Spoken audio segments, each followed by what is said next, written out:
Další děvčice je Beátka Hořáková. Vy kam asi? Z Louky. Takže býváš v Louce. Dobře. A kolik ti je roku? 7. Dobře.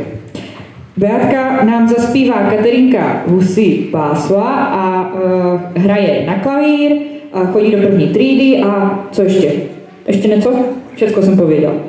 Tak ať se ti to podaří.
Rianko, povíš nám, kolik máš roku? 7. 7 roku. A odkáč dojela?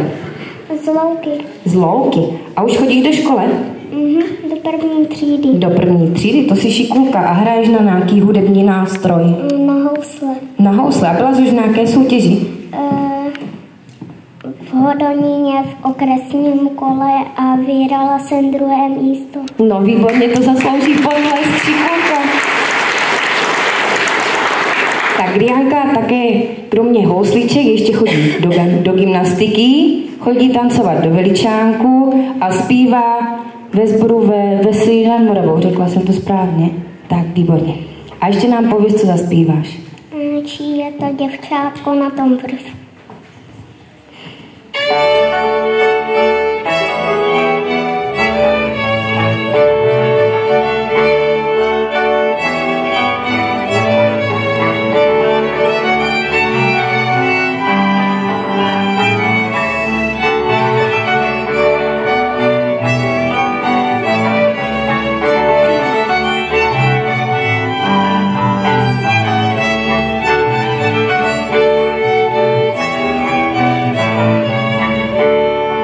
She děvčátko na tom vršku.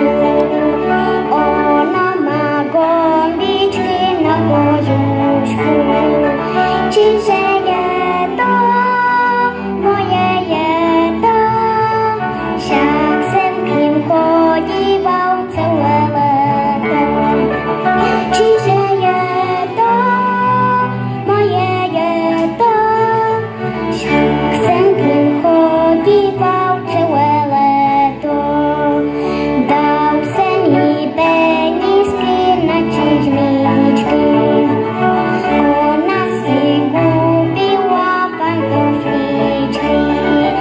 Nekupuj to, drahé je to, není to na zimu, len na léto. Nekupuj to, drahé je to, není to na zimu, len na léto.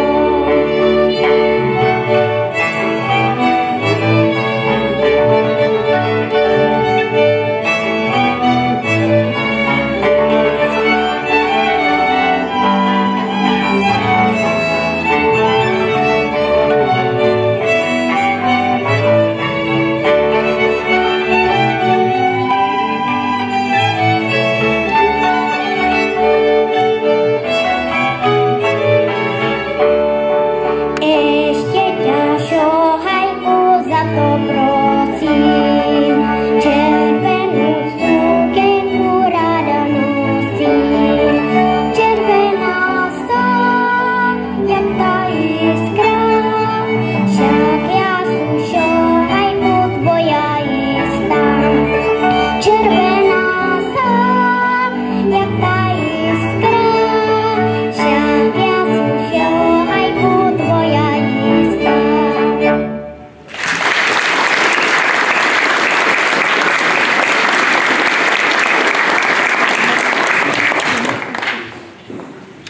Tu máme konečně chlapa. Je to Janíček Pavlík, je mu 8 roků, je z Hrubé Vrbky, chodí do 3. třídy v Kuželově. Co nám zaspíváš, Janíčku? Za Hajíčkem za zelenou. A Janíček je jednak aj zpěvák a jednak aj hasič. Co je lepší? Nevím.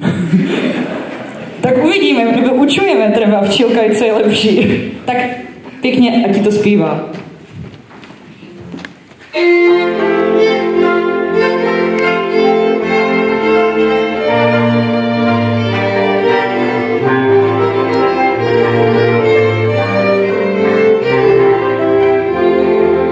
Za Hajíčkem za zeleným, ej, za Hajíčkem za zeleným, ej, hore dívča s potemněným.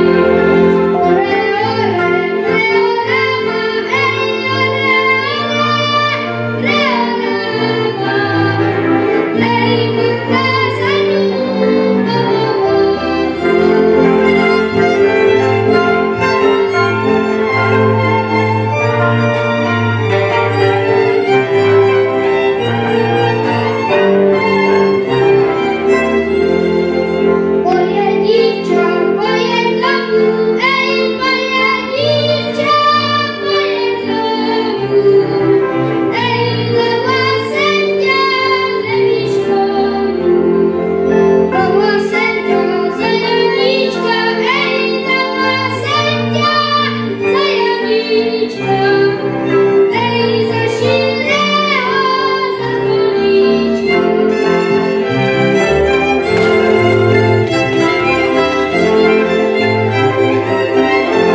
zpěváčkem v první kategorii je Filip Švrček. Filip mi pověděl, že mě řekne jenom roky, ale nic víc mě neřekne, že nervózní. Tak Filipe, tak nám teda pověz, po rádním mikrofonu a pověz, kolik máš roku. 9, musíš víc, ať by to bylo... 9. Výborně. Filip je z Louky, chodí do 4. třídy, hraje na husle ve Velké, u pana učitela Hvahulka a zpívá ve sborečku pod vedením paní učitelky Elišky Bílkové v Louce. No a ještě tancuje v Lučánku. Pověděla jsem to správně, Filipe? A zpívá v Lučánku, tak jsem to zase popletla. Tak, Filipe, ještě pověz, co zaspíváš. Keď jsem kosil.